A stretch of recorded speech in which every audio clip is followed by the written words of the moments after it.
Hello, everyone, and welcome back to another episode of Delta Waterfowl's The Voice of the Duck Hunter podcast. On today's episode, I sit down with world-class outdoor and wildlife photographer Lee Kjos. We discuss subjects like Lee's personal and professional background, how he became part owner of Boss Shotshells, and my favorite topic, Boss's deep-rooted commitment to conservation. As a teaser, Boss is currently funding the construction, installation, and annual maintenance of 300 Delta Waterfowl hen houses, and has also donated all the hunting ammo required to deliver the U.S. portion of our university hunting program. With that introduction, let's bring in today's guest.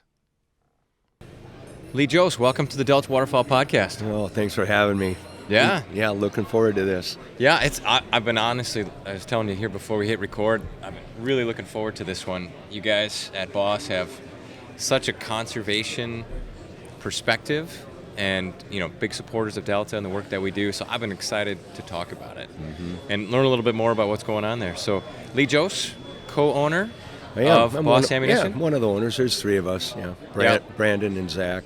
Brandon and Zach. What's your last names? There. Brandon Surecki, he's the guy that made the shell. Okay. Zach Meyer. I used to work for Zach when he lived in Minnesota. Now he moved his family to Michigan, and he pretty much runs the kind of operation there, I would say. But I used to work for him. He was in the Phantom lure fishing business. Phantom Lure, and I did a big brand project, rebranded that company for him, and really liked how he conducted himself and who he was for a young fella in the business, in the outdoor world. And then brought him over to Boss and made him a partner. And that's cool. It's cool. Yeah, Lee, your name, it's the first time we've met. I've been with Delta 21 years. Your name is always floating around, but I've never met you. So you're kind of a thing. And so I'm excited to learn a little bit more about you as well at the same time. So I'd love to jump into that. So Lee, why don't you give us a little bit of your personal background? Where are you from? Have you always been a hunter? What's your career been like? And let's bring it all the way to Boss. Well, we'll try to keep that part short, I guess. But, as a boy, I grew up in northern Minnesota on a small hunting and fishing resort. And Mom and Dad were fantastic,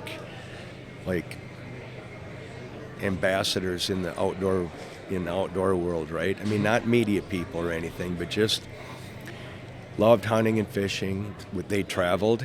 Well, so when I was a boy, I traveled hunting and fishing, especially duck hunting. Dad was a major duck hunter, and I spent a lot of time in Prairie, Canada when I was young.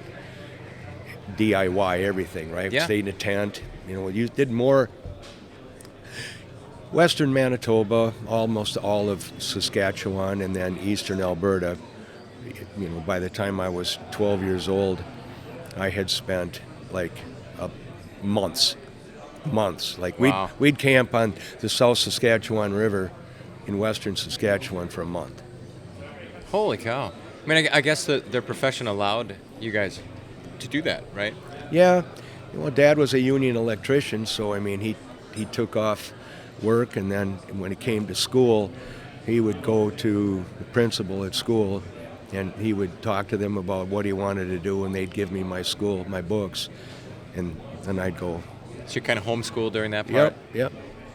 I know this is your introduction, but I found what you just said there was fascinating in the sense that I was talking with someone the other day. There are just about as many non-resident duck hunters in Arkansas as there are resident duck hunters. And I was just kind of talking about that trend in that, back when you were growing up, traveling for hunting was not common. Information wasn't really there to find. Read a book that maybe was written years ago by someone. But today it's kind of so easy. There's the internet, there's all the Onyx type mapping programs, movies, videos, and so I think this is the age of the traveling hunter. But that was a real pioneering effort really to do fun, that. Really fun. How would they approach that? How would they know? Just try? Go? You know what I think? Today, the thing that's most different is how young people are that can travel like that. I mean, these guys go they go hard. Yeah. They start up in Canada, and they go through the Dakotas, and they go through Missouri, and down to Arkansas, and back up. Mm-hmm. They put a lot of days in. You know, it is a lot different than it was back in the 70s or. But, Yeah. So do you find yourself being nomadic like that too when it comes to hunting? Yeah. Oh, Yeah. I love hunting alone. Yeah. Oh yeah. Yeah. Oh, I love Prairie Canada alone. Yeah. Oh yeah. Yeah. That's actually kind of funny. Outside of my kids are 15 and 12. Mm-hmm. They love to go. Both of them do. But I probably do 99% of my hunting alone. And it's not that I don't like people. I like not to at all. choose. I like to choose when I'm around people. And honestly, what I find in this rat race life, it's hard to be selfish sometimes. And I find that when I go hunting by myself, I choose where, how long. You know, if I'm in the mountains, big game hunting, you know, I can hike out for a few miles and decide I'm not coming back to camp tonight, and nobody's going to be worried about me. So it's just that, I don't know. Yeah, but you have to like yourself. Peace.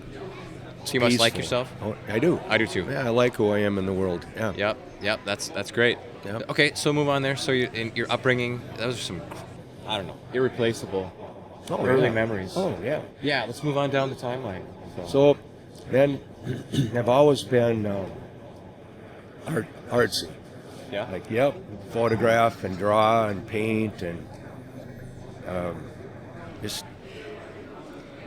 I started to get a little older and started to market products for outdoor companies. Okay. Most of them were at the SHOT Show at that time. Okay. And one thing led to another, and probably like really timing was, can be critical, Isn't it? Yeah, it just like some things happen at the right time and you're there at the right time. And Cabela's was on their rise up with those big, kind of superstores, and companies like Benelli and Under Armour. I did all their marketing for years, and when those companies are on their run up, you're kind of the guy in the background that's helping that look and feel of those brands, and just one thing led to another, and it's been a wild ride. Wow. So was it more on the photography side, or was it all like marketing? Marketing in general, but big brand stuff like Yeah. like rebrands, soft rebrands, or new startup, all of it. But I would say people probably recognize my photography, my style of photography, Yeah. probably more than anything. Yeah. There was one in your presentation last night. Yes, the cover. You know all those greenheads on the Yeah. water in that red Oh, my combine? gosh. I shot that in Melfort, Saskatchewan in '06. To this day, all my travels, it was the most ducks, the most greenheads in one area that I saw in my entire life was right that year, that gosh. fall.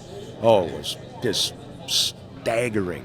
Yeah. numbers. Yeah. What for those listening, if you haven't seen it yet, what Lee was referring to was we had a gala last night. Actually, I have to do it again. Gala. I'm not sure which one, so I'm going with gala. But we had this kind of a coming out party last night where Delta Waterfowl announced a campaign where we're going to perpetually fund the production of 1 million ducks each year. Yep. Well, perpetually, in perpetuity, forever. Yep. And so we have developed some marketing materials. We have a nice brochure, but there was this big presentation, a little short film type, 4 or 5 minute movie, let's call it. But the cover is one of Lee's photos, and it is gorgeous. Like, to be honest with you, I can't tell you how. I mean, one, it's a beautiful photo, but it's almost like we commissioned you for it.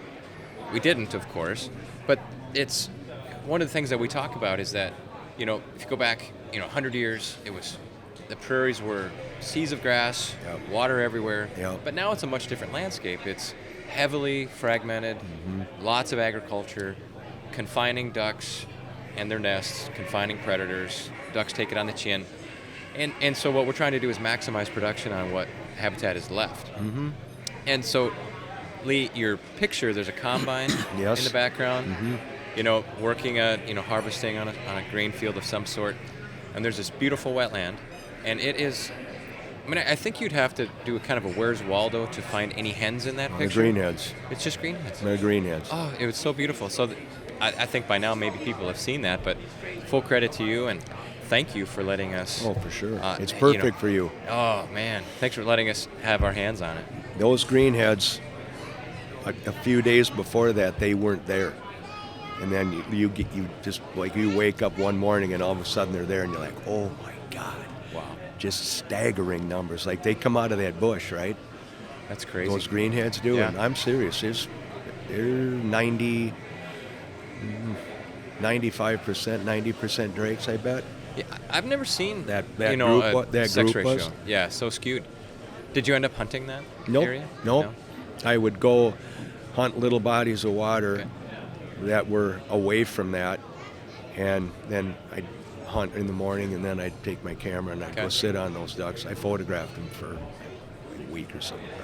No, that's amazing. And again, we couldn't have You know what made have thought of a better You know what picture. made it so unique? Luke was with me, my son. He's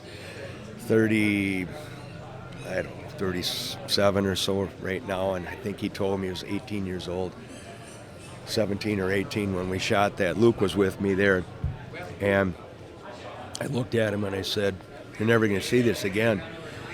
And he thought I was like talking about the greenheads. I'm like, "No, we'll probably see greenheads like that again." But I said, normally by Halloween, that's Halloween, Was it? end of October, and normally at that time harvest is way done. Mm-hmm. Well, that combine's in the back picking up barley. On Halloween. Mhm. That's really late. That's what I'm saying. Yeah. So you get the green heads, and they're lit up with their beautiful green heads, and then you got that red combine in the background work. It just like, it was just unreal, you know. How I said, "No, I'll never see it again, ever." Yeah, I know when we were, we had a team of which I was a part of, kind of discussing graphics and layout for how we were going to present, the campaign, and someone said, yeah, let's reach out to Lee and see if he has a photo. I was like, holy cow. So yeah, I just can't thank you enough. No, So yeah, appreciate it. it's okay. So that you have that early marketing and photography, but this is how you were introduced to me away from Shotshell, our boss Shotshells, is that Lee is probably the best waterfowl hunting photographer. Yeah, that's for others. I don't- But yeah, I mean, I'm not asking you to toot your own horn, but I do think that's a big compliment, Mhm. simply because I think you and I, as hunters, we have an eye for Mhm. what's authentic. Well, we're and- authentic. That's it. Yeah. That's yeah, it. so you go into it, you look at Yeah. certain artists' rendition of a hunting scene. I think some of the federal duck stamp entries over the last number of years, when there were hunting components integrated into the duck stamp contest, you could tell who was a hunter Yes. and who was not. Yes. And, and so to have and to be successful capturing those great photos, Yeah. and then having them come across as authentic. Mhm. I mean, obviously, then you're a duck hunter, and it comes across. So I find that a huge compliment. Yeah. Thank you. Soak it in. Yeah. Yeah. Appreciate that. Yeah, no, that's great. Okay, so then let's move on. I suppose at some point along comes this concept of let's start a ammunition company. Well, Brandon Srecki is a generational metal plater from Michigan, total blue collar dude, blue jeans, t-shirt, just a working animal, right? Very, very smart, whip smart dude. And his little boy Landon is like ate up with duck hunting, and he's like, well, let's go, let's do it. Well, Brandon, being a plater and very, very savvy when it comes to making things, makes this shell, because he didn't like how ineffective some of the other shells were at killing. So he makes this shell, and he starts to go on a trip in Saskatchewan, and then in the Dakotas, and then in Arkansas and back. Well, pretty soon these guides at this one outfitting business the next year are like, hey dude, did you bring any of those shells? Because he'd leave the shells when he left. He'd leave the So he was making them. Oh, yeah. And hunting with Oh, them. yeah. Not selling them. No. He was just making his own. No, just making the shells. And these guys are like, dude, are you gonna bring some more of those shells with? Or well, anyway, they started to shoot them, and one of the dudes said, you should really make these. He was shooting a 2 3/4 inch copper plated. No, it wasn't copper plated at that time. Just a 2 3/4 inch number 5, and they were just smashing white geese. Wow. Smashing them, right? Like, whoa, what is this? So he thought about it, and he goes, yeah, you think I should do that? And they were like, yeah, you should definitely make these. So he started to ask a few people if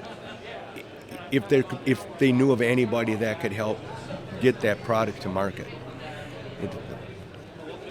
We'll try to cut this part short because it's kind of boring. But Well, it's probably boring for you. one dude in particular said, well, there's this cat in Minnesota. If you can get him to do it, he's your guy. He's the dude to do it. So he called me. You're the dude. I'm the dude. He called me, and busy with work and, in the height of, big outdoor travel work. And I turned it down. I just like, no, I don't think so. I don't have the time. And anyway, calls me a month later. Goes over it again, and I'm like, I don't know, dude. And he goes, tell me why you don't want to do it. And I said, well, it's not that I don't want to do it. I said that if I start it, it's going to eat me up. It's going to eat me up. Mm-hmm. And he goes, what are you doing Tuesday? And I said, well, me and Bonnie are hanging out at the farm. He goes, where's the nearest airport? And I said, MSP. And he's like, no, not that kind of airport. And I said, oh.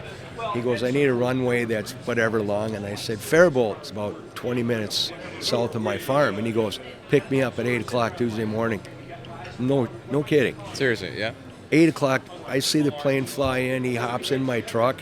And it was like on like Donkey Kong right there, Wow. I'm like, well, yeah, this is going to work. You guys just clicked. Oh, yeah. I mean, then sat in the barn and kind of went through like what this could look like. And he's like, do it. So he manufactures, he takes care of manufacturing. Zach runs a lot of it. And I'm the brand. I'm brand. It's a fantastic brand. Yeah. I'm super proud Yeah. of. Oh yeah, it's fantastic, and I love the habitat first conservation component and the philanthropic component to what we do, and that all my partners are on board with that. I told you, I cut my teeth in Prairie Canada. Yeah. And I've seen it change drastically. Right? Yeah. To the point that it makes you sad. Yeah. No, it's So it's unrelented, that's for sure. So I have to give back. I have to. Yeah. No, I think that's awesome. Of course it is. And I'm really excited to talk about some of the work that we're doing together. Yeah. But let's linger a little bit on the, Yep. because I'm super intrigued. I haven't heard that story before, but what is it about the Boss shells that makes them so good? Well, they were good in the beginning. Well, first of all, it's density of metal, right? It's just weight, right? It's like I have this example where I have a ping pong ball and a golf ball. They're basically the same size, right? Mm-hmm. Well, if I tell people, well, go stand over there and I'll throw one off your forehead. Which one do you want me to throw first? Well, ping pong ball, right? Yeah. Why? Because it doesn't hurt. That's pretty much how it is. So density of metal, dropping down a couple shot sizes versus maybe what the industry standard is, mm-hmm. and gaining maybe another 100 pellets, dropping from a steel 3-inch number 3 to a Boss number 5, you're going to gain 100 pellets. So you're not only going to gain pattern density with number of pellets, but you have denser metal, which penetrates better. And then once we copper plated it, it turned into just a different animal. Wow. So that's what's at the copper plated. Yep. But what's at the core of that? What did it do? No, is bismuth. It's a bismuth alloy. Coated. Yep. Yeah. And then we tumbled. Beautiful. Brandon's a freak when it comes to tumbling and polishing them, and then we copper plated it, and that came from when I shot lead back in the day. My favorite shell was a Winchester double X copper plated number 6. Okay. Well, our 2 3/4 copper plated 5 is just like shooting that shell. That's what makes it so good. But that copper plating, Brandon's like, he calls me one. Oh, he texts me. It was a text message. He goes, "Hey, dude, are you up?" It was like 10:30 at night. And we sat on the phone till probably 1:30 in the morning going over this plating. And he goes, "What did it do?" And I'm like, "Well, I don't know. I can't quantify what it did, but I can tell you what it did to birds. I mean, it's a hammer." He goes, and he's a metal plater. He goes, "I'm going to go do it." Gets off the phone, stays up all night, plates a bunch of it, loads it, and does comparison tests versus the first stuff that we were running. We used a test gun. We used a Super Black Eagle 3. No, not a 3, an old one, an OG. Okay. And like full choke. We just test. That's what we test with. And he calls me up in the morning. He goes, "Dude, you're not going to believe this." And he's way fired up. He goes, "Man, that like the pattern density." He goes, "It evened the patterns out. They're beautiful." And then, the penetration in gel block, that's where the real money is. So we took here about a couple months ago, Magnum lead, number 4, in our 2 3/4 inch copper plated 4-inch, shot it into gel block. It's identical. Really? Yeah. So our tagline, and you've seen the ads, legendary lead-like performance, direct from our door to yours. We're direct to consumer. So that's boss in a nutshell right there. Yeah, I mean, that's pretty genius. So there's, I mean, obviously just bismuth shot shells are sold. Yeah. But the copper plating, what does that do? Does it kind of make a smoother surface with less drag, I suppose? Yes, or there you go. flyers, maybe? Yep. Brandon's, there's a word for that. You might know it. I don't remember the word, but there's a word for that in that drag that I can't remember what it is. Yeah, but I don't. Smart guy stuff. We got close enough, right? I think to describe it. So that's really cool, and I think some of the neat things too. We had some at the office, and I love the bag. The bag. Yeah. Everybody must love the bag. Loves the bag. And then I remember, sent along some boxes, collapsed in case you wanted to put it in a traditional box, but I thought that bag concept was pretty cool. It's really cool. It functions. So lots of times you do things for brand reasons, and then you hope it functions. Well, this one we made just straight function, right? And then it just turns into a brand play, right? A cool thing, and everybody's like, "Well, that's Boss's bag right there," So is that easier for shipping, or do you just feel like the hunter wants that bag? Well, you know what happens to a box. Yeah. Especially when you're in water. Oh yeah. When you're in duck hunt or you're in boats or you're in, they just disintegrate. Well, now they don't. Put them in your bag. Take your shells out, because the case they come bulk packed in a poly bag, and then 2 flat We used to do 2 flat boxes in the bag. We no longer do that. Now you request them in the comment section when you order them, right? Yeah, if you're not going to use them, why should you ship them out? Yeah, just don't. It's a waste. It's just more waste, But the bag really turned into a cool thing. Yeah. And now What's that bag made out of for the listener? It's like probably, I think the first generation ones were 20 ounce waxed canvas. And I think now they're a little lighter, but they're stronger. That sounds odd. They're stronger, and they cinch tight and close a lot better. Okay. But that waxed material really helps with that. Hey, Yeah. we're hunting ducks. Yeah, right? we're duck hunting. Yeah. Even in the field hunter. Mm-hmm. Do you water hunt or field hunt mostly? I'm a water guy. Me too. I think it's decoys maybe where and dogs. we're from. Decoys and dogs.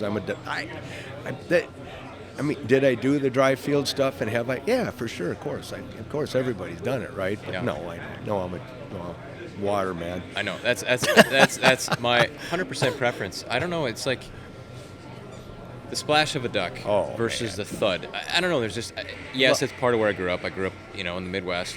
Yeah. We hunted water. Yeah. Dogs swimming.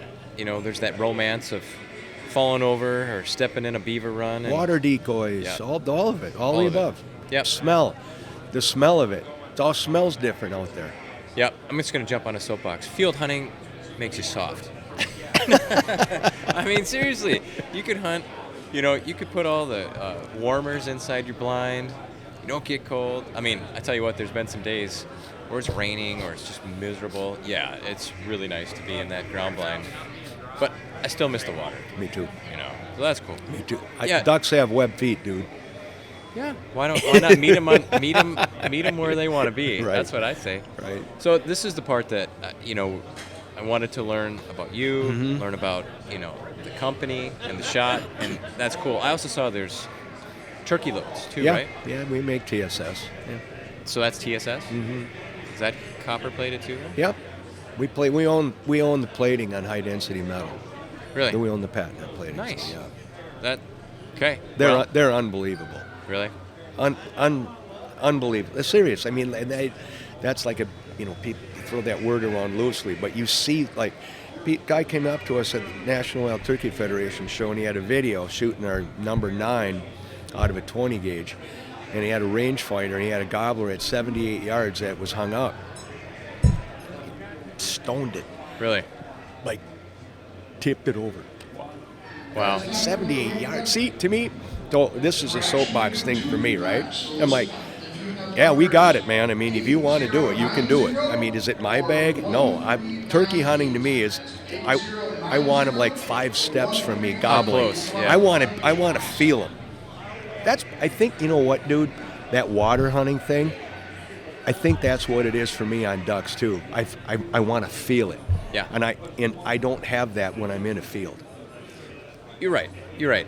When I'm by myself and I'm in a body of water and ducks are doing it and I just feel different. Yeah. I guess that's it. No, I agree with you. There is that intimacy, that close up. Yeah. You're miserable at times. Yeah, oh, for sure. I don't know. There's that. Theodore Roosevelt talked a lot about the what I'd say the pleasure in being uncomfortable, and it feels good. It does. Kind of twisted, but I think that's from one hunter to the other. Oh, it's true. We can get that. Oh, it's true. Yeah. No, I do appreciate. So if that, I'm going to back up a second because if that shot Yes. is more dense, it can be the same weight, but be smaller, right? Correct. So then, therefore, that's why you can fit the extra pellets Which inside. gain pattern density, and pattern density matters. You take how many times back in the day with like a 3-inch BB steel or a 3-inch 2 steel, and you cripple a bluebill on the water. What happens when your follow-up shots and you're trying to kill it? You can't. Doesn't work so good. Can't kill them, right? So now your follow-ups, you're shooting more. Well, you don't have pattern density to do it, right? On top of it, they're probably not as close as they probably should be because they're crippled and they're on the water. But you can't kill them. Right. So that kind of goes into this narrative, a boss narrative that I talk about a lot when people go, yeah, but your shells they're too expensive. Well, I bet if you ran it out over the course of a year, the ducks that you picked up for what you shot, I'll bet it's cheaper. Yeah. Because you just don't have the follow-up shots. Right. That's actually a really good point. This is kind of, in my earlier days of hunting, I'd have my good shells in one pocket, and I'd have my crappy shells in the other. Yeah. Crappy ones were for I don't mean crappy brand or whatever. I but get it. It was my follow-up. They were cheaper, so when I had to try to, water swat before sending the dog out, burn through those instead of the, the higher-priced ones. So that's good. That's good. Right. Hey, this is the exciting part. So my role at Delta is Chief Conservation Officer. I've worked there 21 years. Our duck production programs and our hunting programs are kind of my bread and butter. That's what blows my hair back, what I get excited about. and you guys have made an investment in conservation and in hunting with Delta through 2 of our big programs. The first one, our university hunting program. You guys supplied all of the hunting ammo for each one of those universities that we delivered. You must enjoy the hunter recruitment side? Love it. Yeah. Absolutely. Yeah. Yep. Well, that narrative too. So I went. I'm 48. I'm already one of those guys I'm talking about when I was younger. But when I went to college for my wildlife degree, everybody that I knew, was a hunter. I didn't know. I'm not even sure if I knew someone who didn't hunt, or at least I didn't talk to them maybe. And then I just thought, I thought everybody hunted. And when I was getting that wildlife degree, it was the fact that probably 80 to 90% of the students at my university getting a wildlife degree were hunters.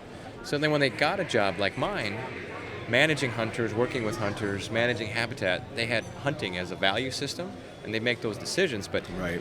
Brad's probably had this conversation with you, Lee, but right now, only about 30% of today's wildlife degree majors, future biologists, are hunters. Right. So we target these universities, we target the non-hunting wildlife degree majors, we get them hunter education, we take them to the trap range, we take them on a duck hunt, and then we teach them how to clean, cook those Right. birds.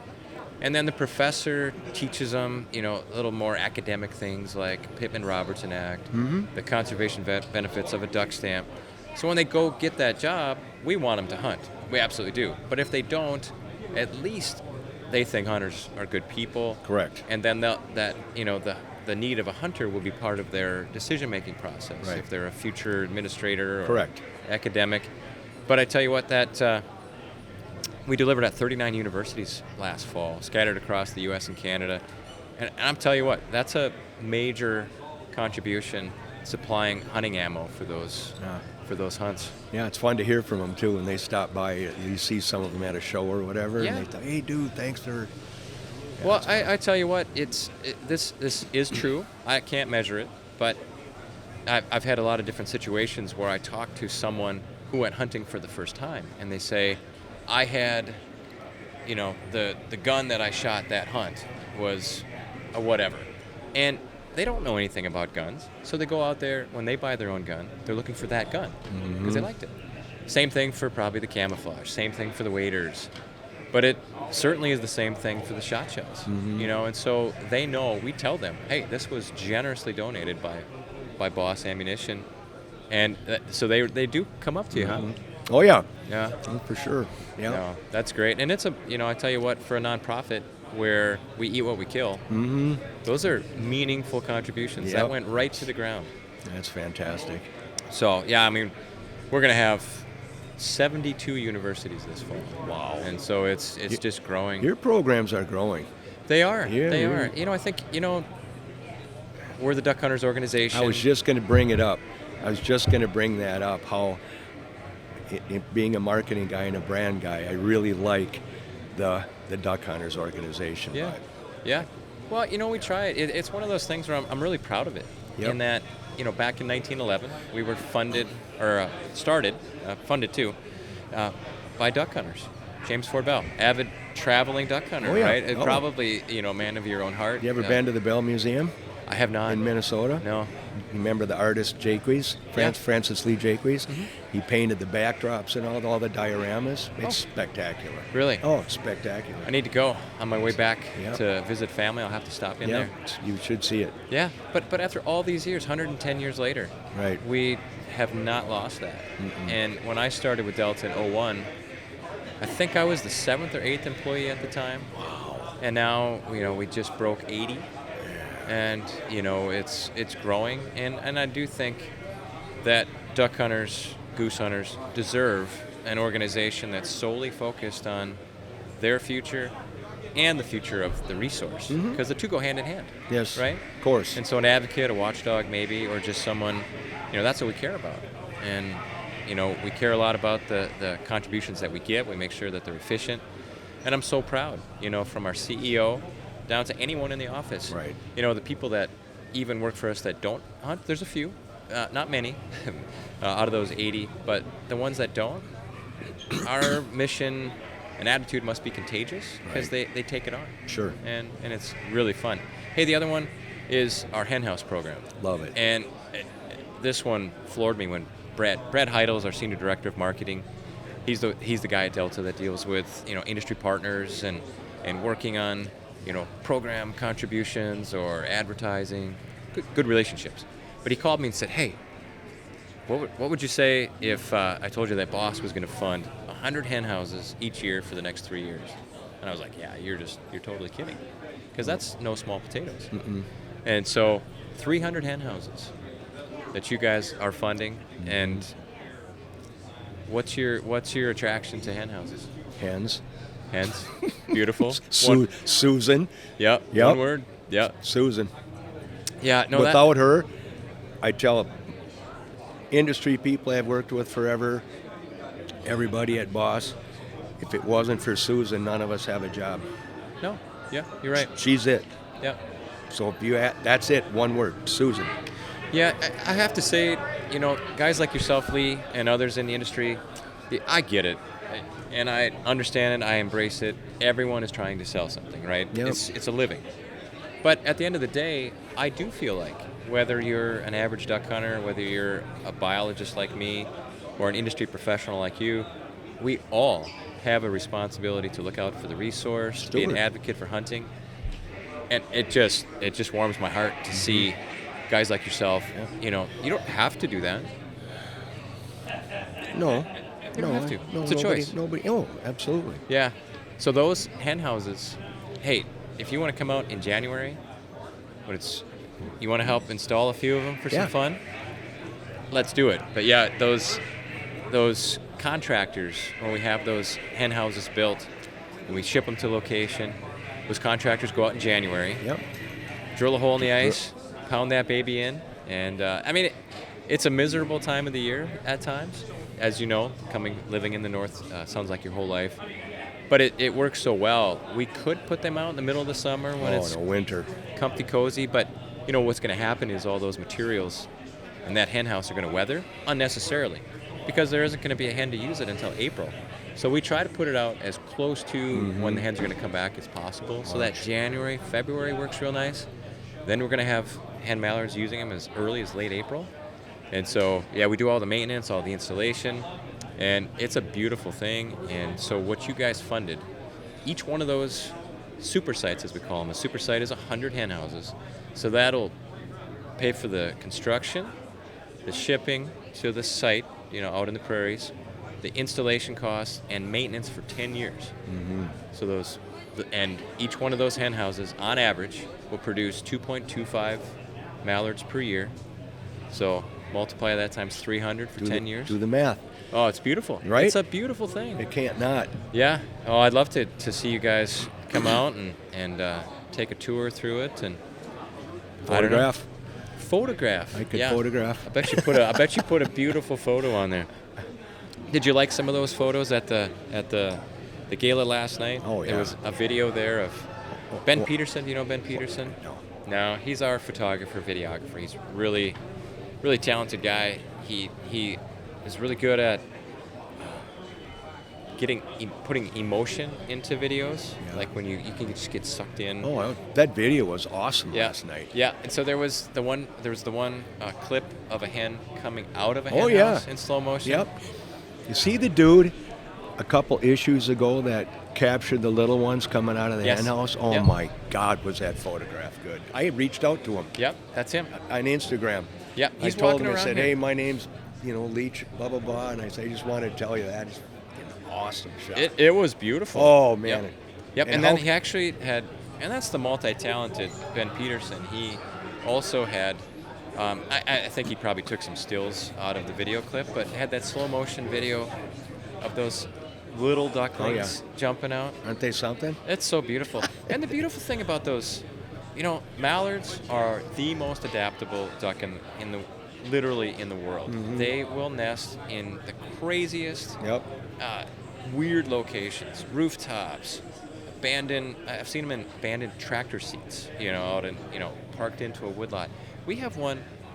This year she didn't, unfortunately. Ducks don't live forever, but I think it was 3 consecutive years we had a hen come right into our office and nest not in our office, but like right below one of our offices in some shrubs.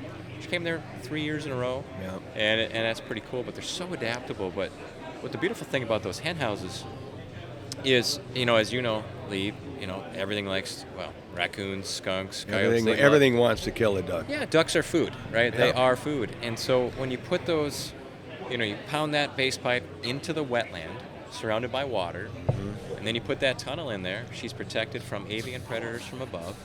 They're not going to get in there. And, most predators aren't looking to swim across the wetland, and then they have to shimmy up a pole. Right. Now, I'll tell you, on occasion, a raccoon will figure it out, and they'll get in there. or maybe there'll be a huge rain event, and that tunnel Gets- is right up against the water, and then Right. you get muskrats swimming in there. But in general, we usually get about 80. We usually get about we'll see upwards of 80% use rates. So like 80 out of 100 will have a nest in it, and then they hatch at just an extremely high rate. But one of the things that I think is often overlooked is that adaptable hen. They normally nest in the grass and hide for 35 days trying to hatch a nest. Yep. But she'll nest upwards of a mile away from where she's going to raise her brood on the water. And so that hen house, and I love your choice of hen houses, because when she hatches that nest, those little ducklings drop immediately into the water. And so they avoid that day-long journey, from nest to the water. So it's also, a way to reduce predation. Right. Have you ever put one out yourself? Yep. Have you? Put 5 of them out Yeah? this spring. Luke Yeah? and I did. Brad came over. And, Nice. Yeah. Yeah. On You my- said you have a farm? Yep. Yeah. Farm about hours south and a little bit west of the Twin City area. Good. Yeah. That's a good location. Not It's Ducky. Ducky, not Oh, yeah. terrible far from the airport. No. If you need to go somewhere. Right. Yeah, that's a totally unrelated subject, but yeah, where we live in Bismarck, travel can be pretty complicated. But hey, I didn't mention this, Lee, and in this whole thing, but we're sitting at the Little Rock, Arkansas, Delta's inaugural Duck Hunters Expo, and so you guys Brad Heidel, Senior Director of Marketing, just came walking by. So we got to say a shout out. He's leaving. See you, Brad. You're good. I didn't get to see you last night before I left. Thanks. That was awesome. It was fun. Oh, we had a great night. It was fantastic. Yeah. So Yeah, we will. Yeah, we will. So Brad brought this whole thing together and brought us together. It was impressive. I didn't get here during the setup, but on Instagram was the Boss Bus driving in. Oh, That's a beautiful thing. yeah. Yeah. Is the inside? It's just a normal camper. I guess I don't know that much about this. This is its last trip. We're dropping it off today, and we got a new one. Got a new one? Yeah. So wrap that baby too. Yeah, it'll be pretty. Yeah, it'll look cool. Yeah. Well, I tell you what. I can't thank you enough. If people want to learn more about Lee Kjos and the work you do you have a website for yourself or anything like that? No, I don't know. Instagram page? Instagram. You do? Kjos, KJOS Outdoors. Okay. Would be like my. I don't do anything on it, but I have one. But Boss Shotshells. Okay. So head on to bossshotshells.com. And if they message, Okay. if they direct message on Instagram, I'm the one that they're going to be talking to. Okay. So you're going to actually, some people are like, really, you're one of the owners? Yeah. Yeah, you just call us up and we'll help you get it figured out, what Yep. shell you need, what you need to do. And, yeah. Yep. Well, I tell you what, I'm biased, but if you're in the market for some high performance shot shells, and you love conservation, Yeah. reach out to Boss. I know you guys were selling shells here. They're probably gone. Oh, yeah, they will. Oh yeah, they don't last very long. Not in today's world, and, No. and probably not that product. So, Lee, can't thank you enough. Well, thanks for You did a having me. great job. Talking about Boss, about your conservation ethic, and hey man, I appreciate it. Anytime. Okay, Appreciate it. you bet. All right, take care. Later, dude.